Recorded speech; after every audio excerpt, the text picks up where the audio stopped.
बिस्मिल्लाहिर्रहमानिर्रहीम अस्सलाम वालेकुम। Welcome to my YouTube channel law students platform. इस वीडियो में हम पढ़ेंगे सेल ऑफ गुड्स एक्ट से section 12 condition and warranty. Condition क्या है, वारंटी क्या है और इनमें डिफरेंसेस क्या हैं। 13 सेक्शन पढ़ेंगे when condition is treated as warranty. कौन सी सिचुएशंस में कंडीशन को एज ए वारंटी ट्रीट किया जाएगा। सबसे पहले condition and warranty differences between two. Section 12 कहता है कंडीशन एंड वारंटी। इसमें सबसे पहला टर्म है स्टिपुलेशन। अब स्टिपुलेशन क्या है? Stipulation in contract of sale of goods में बी कंडीशन और warranty. Contract of sale of goods में जो स्टिपुलेशन है वो या तो कंडीशन हो सकती है या वारंटी हो सकती है। अब स्टिपुलेशन की उर्दू में मीनिंग है शर्त, कंडीशन की भी मीनिंग है शर्त और वारंटी की भी यही मीनिंग है। All the stipulation in contract of sale are not of equal importance. Some of them are essential to the main purpose of contract which are called condition and some of them are collateral to the main purpose of contract which are called warranty. अब contract of sale में जितने भी स्टिपुलेशंस हैं, जितने भी शराइत हैं की equal importance नहीं होती। इनमें से कुछ कॉन्ट्रैक्ट के मेन पर्पस के लिए जरूरी होते हैं जिनको कंडीशंस कहा जाता है। उनमें से कुछ कॉन्ट्रैक्ट के मेन पर्पस के साथ जुड़े हुए होते हैं जिनको वारंटी कहा जाता है। जो कंडीशंस हैं वो कॉन्ट्रैक्ट का जो मेन पर्पस है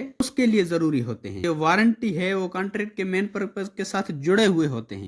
अब इनका मैं आपको आगे एक एग्जांपल बताऊंगा, फिर आपका कॉन्सेप्ट क्लियर हो जाएगा। सबसेक्शन 2 में कहता है कंडीशन क्या है। Condition is the stipulation essential to the main purpose of contract the breach of which gives the rise to a right to treat the contract is रेपुडिएटेड।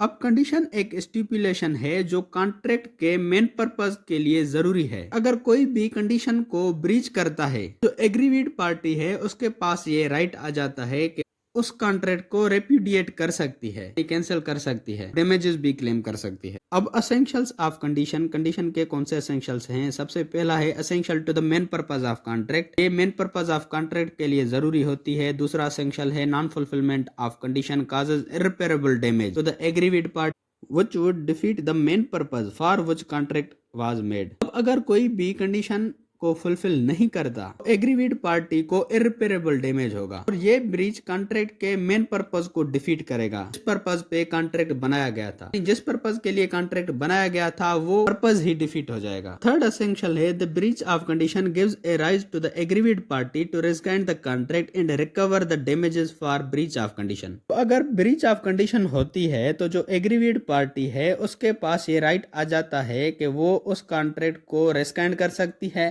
उसको जितने भी डैमेजेस हुए हैं इस ब्रीच से वो डैमेजेस भी रिकवर कर सकती है।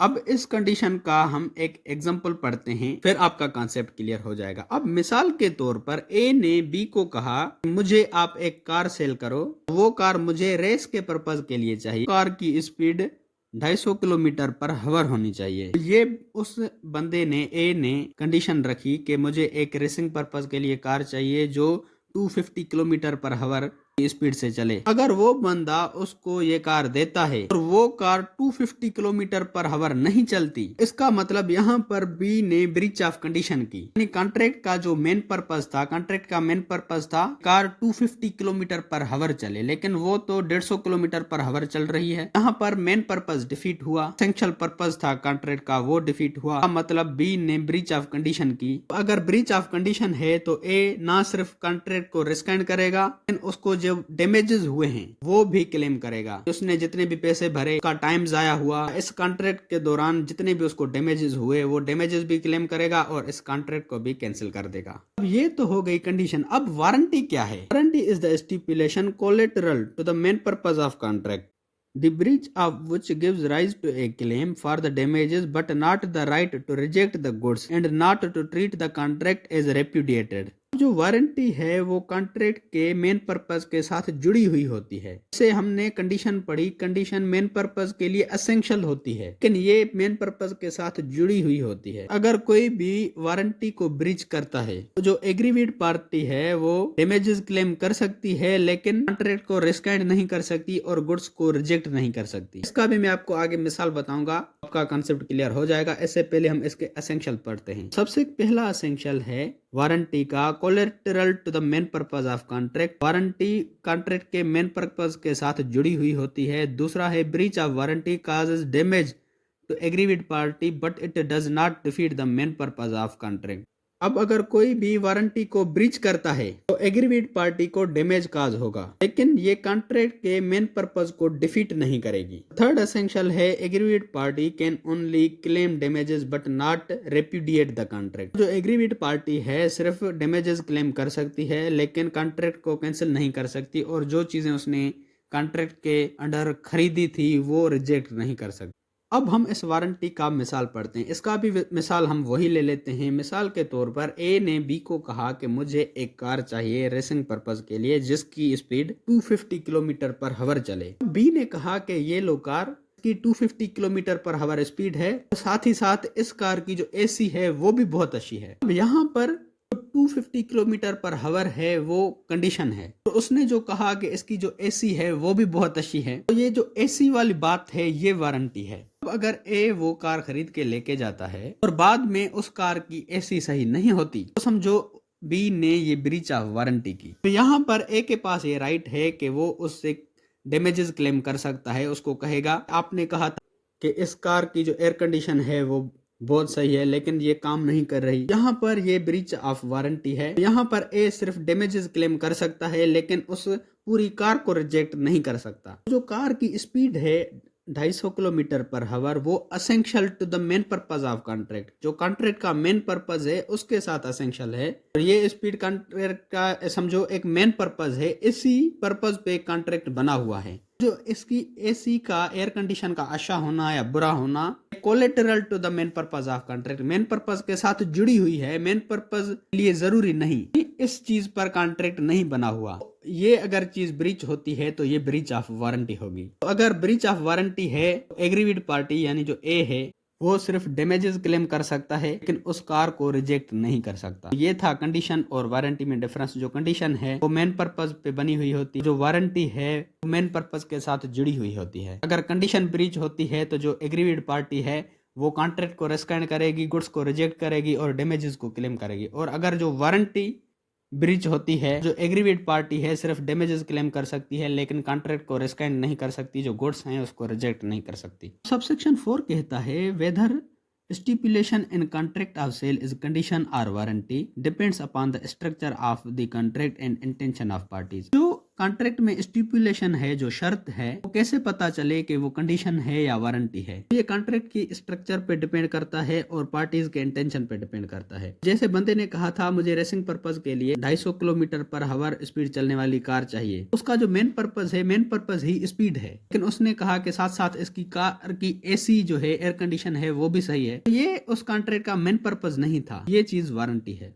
सेक्शन 13 कहता है when condition to be treated as warranty, जो कंडीशन है उसको कब एज ए वारंटी ट्रीट किया जाएगा। A buyer may treat breach of condition as breach of warranty in following cases. जो बायर है वो ब्रीच ऑफ कंडीशन को as a breach of warranty treat कर सकता है नीचे वाले केसेस में। सबसे पहला केस है वॉलंटरली वेवर ऑफ कंडीशन, उसने अपनी मर्जी से, बायर ने अपनी मर्जी से कंडीशन को वेव कर दिया। दूसरा है acceptance of goods by buyer, उस बायर ने गुड्स को एक्सेप्ट कर दिया। को थोड़ा डिटेल में पढ़ते हैं। पहले में कहता है where a contract of sale is subject to any condition to be fulfilled by the seller, the buyer may waive the condition or elect to treat the condition as a breach of warranty and not on the ground for treating the contract as repudiated। एक contract of cell है, उसमें एक condition रखी गई है, जो condition एक seller fulfil करेगा। अगर वो फुलफिल नहीं करता, उस कंडीशन को ब्रीच करता है, तो बायर के पास ये राइट होता है कि उस कॉन्ट्रैक्ट को रिस्काइंड करे और डैमेजेस क्लेम करे। लेकिन बायर अगर चाहे उस कॉन्ट्रैक्ट को ट्रीट कर सकता है एज ए वारंटी, और जो अपनी कंडीशन है, अपना जो राइट था चीजों को रिजेक्ट करने का, वो उसको वेव कर सकता है। अब मिसाल के तौर पर ए ने बी को कहा कि मैं आपको 80 क्वालिटी के चावल सेल करूंगा 4500 रुपए पर बैग। अब उनका एक कॉन्ट्रैक्ट हो जाता है कि वो 80 क्वालिटी के मुझे चावल सेल करेगा, लेकिन वो उसको जो चावल बेचता है वो सेकंड क्वालिटी के होते, 3500 रुपए पर बैग वाले चावल होते हैं। यहाँ पर अगर बायर चाहे तो उस चीजों को रिजेक्ट कर सकता है और उनसे डैमेजेस क्लेम कर सकता है, लेकिन बायर के पास ये भी ऑप्शन है कि उन सेकंड क्वालिटी चावल को एक्सेप्ट करे, उसको जितना भी डैमेज हुआ है कौन से क्लेम करे। अब उसको कहेगा कि जो आपने मुझे चावल सेकंड क्वालिटी वाले भेजे हैं मैं इनको अपने पास रखता हूँ, लेकिन ये 3500 रुपए वाले चावल हैं, आपने 4500 रुपए का कॉन्ट्रैक्ट किया था, जो 1000 रुपए का मुझे डैमेज हो रहा है वो मुझे आप दो। वो सिर्फ डैमेज क्लेम कर सकता है, फिर वो उन चावल को रिजेक्ट नहीं करेगा। उसके पास ये राइट था क्योंकि सेलर ने ब्रीच ऑफ कंडीशन की थी। कंडीशन कौन सी थी? कि पर्टिकुलर क्वालिटी के चावल, लेकिन उसने उसको सेकंड क्वालिटी के चावल भेजे, यहाँ पर उसने कंडीशन ब्रीच की। अब बायर ने उस कंडीशन को एज ए वारंटी ट्रीट किया, अपनी कंडीशन को वेव कर दिया और उसको कहा कि जो भी चावल हैं आप मुझे दो, जितना मुझे डैमेज हुआ है वो भी दो। वो उन चावल को रिजेक्ट नहीं करेगा। पहली सिचुएशन ये हो गई कि बायर यहाँ पर खुद कंडीशन को वेव कर रहा है। अब दूसरी कंडीशन है acceptance of goods by buyer. Buyer ने चीजों को एक्सेप्ट कर लिया। Where a contract of sale is not severable and buyer has accepted the goods or part thereof, the breach of condition to be fulfilled by seller can only be treated as breach of warranty and not as a ground for rejecting the goods and treating the contract as repudiated unless there is a term express or implied to that effect. अब अगर contract of sale में goods हैं वो सेवरेबल नहीं है यानी dividable नहीं है, उन गुड्स को डिवाइड नहीं किया जा सकता और बायर ने उन गुड्स को एक्सेप्ट कर लिया है या गुड्स का पार्ट एक्सेप्ट कर लिया है, तो ब्रीच ऑफ कंडीशन है as a breach of warranty treat की जाएगी। उन गुड्स को रिजेक्ट नहीं किया जा सकता, कॉन्ट्रैक्ट को रेपुडिएट नहीं किया जा सकता, सिर्फ डैमेज क्लेम किया जा सकता। लेकिन अगर उस कॉन्ट्रैक्ट में इम्प्लाइड या एक्सप्रेस टर्म हो कि अगर आपने ये कंडीशन ब्रीच की तो हम कॉन्ट्रैक्ट को रेपुडिएट करेंगे, फिर हो सकता है। इसमें कहता है similarly where buyer sells the goods to the sub buyers and directs the delivery to be mailed to him, The act amount to an unconditional acceptance of goods। तो अगर एक बायर वो चीजें खरीद के दूसरे सब बायर्स को देखता है, तो दूसरे सब बायर्स भी अगर किसी कंडीशन के अगर एक्सेप्ट करते हैं तो वो सब बायर्स भी उस ब्रीच ऑफ कंडीशन को as a breach of warranty treat करेंगे। अब ए ने बी को 100 मन गुंदम भेजी और डिलीवर की, बी ने कोई भी प्रॉपर एग्जामिनेशन नहीं की और उस वीट को एक्सेप्ट कर लिया। बाद में बी को पता चला इस गुंदम की, इस वीट की जो कंडीशन है वो तो सही नहीं है। यहाँ पर बी जो है उस गुंदम को रिजेक्ट नहीं कर सकता लेकिन डैमेजेस क्लेम कर सकता है। लेकिन अगर बी वहां पर उस चावल की कंडीशन रखता, उसकी प्रॉपर एग्जामिनेशन करता, फिर वो उसको as a breach of warranty treat कर सकता था। तो अगर बी ने वो चीजें खरीद के दूसरे सब बायर्स को दी और बायर्स ने भी एक्सेप्ट कर ली, तो सब बायर्स भी उस ब्रीच को as a breach of warranty treat करेंगे। यहाँ पर हमने पढ़ा कि अगर वो चीजें डिविजिबल नहीं हैं, इसकी दूसरी कंडीशन है कि अगर चीजें डिविजिबल हैं और अलग अलग हो सकती हैं या इंस्टॉलमेंट्स में आ रही हैं, वहां पर बायर है तो किसी भी इंस्टॉलमेंट में उस चीज को रिजेक्ट कर सकता है। Where the contract is divisible even though the buyer has accepted the part of the goods he can still exercise his right to reject the goods. जहां पर जो कॉन्ट्रैक्ट है वो डिविजिबल है और बायर ने भले ही उस चीज का कुछ पार्ट एक्सेप्ट कर लिया है, फिर भी वो अपना राइट एक्सरसाइज कर सकता है गुड्स को रिजेक्ट करने के लिए। Thus, in a contract by installments, the buyer can reject the quantity under any installment, but under an indivisible contract, the buyer loses his right to reject the goods if he has accepted a part of it। अगर contract जो installments में contract है तो buyer के पास ये right है कि अगर उसके पास कोई भी इंफीरियर क्वालिटी का सेकंड क्वालिटी की चीज आती है उसको किसी भी इंस्टॉलमेंट में रिजेक्ट कर सकता है। लेकिन अगर इंडिविजिबल कॉन्ट्रैक्ट है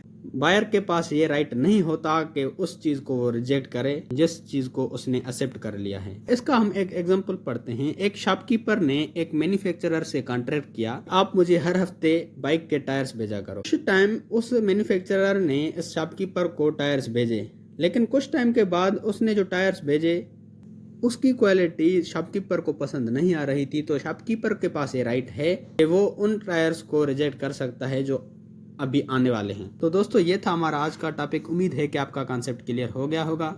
अगर आपको सेल ऑफ गुड्स एक्ट के दूसरे वीडियोस देखने हैं तो आप मेरे चैनल की प्लेलिस्ट विजिट कर सकते हैं। सेल ऑफ गुड्स एक्ट 1930 के नाम से है। और अगर आपको सेल ऑफ गुड्स एक्ट के नोट्स चाहिए तो डिस्क्रिप्शन में दी गई लिंक पे क्लिक करके आप सेल ऑफ गुड्स एक्ट के नोट्स भी डाउनलोड कर सकते हो। और ये वीडियो आप कौन से सिटी से देख रहे हो कमेंट्स में ज़रूर बताएं। अगर आपको लॉ के रिगार्डिंग किसी भी टॉपिक की वीडियो चाहिए तो वो टॉपिक लिख के साथ में LSP लिख के सर्च करेंगे तो आपको सबसे पहले मेरी वीडियोस मिल जाएंगी, जिससे आप अपना इजीली कॉन्सेप्ट क्लियर कर सकते हैं। या फिर अगर आप मेरे चैनल की प्लेलिस्ट में जाते हैं तो वहाँ पर आपको हर सब्जेक्ट की अलग से प्लेलिस्ट मिल जाएगी, जहाँ पर उस सब्जेक्ट के सारे वीडियोज़ मिल जाएंगे आपको।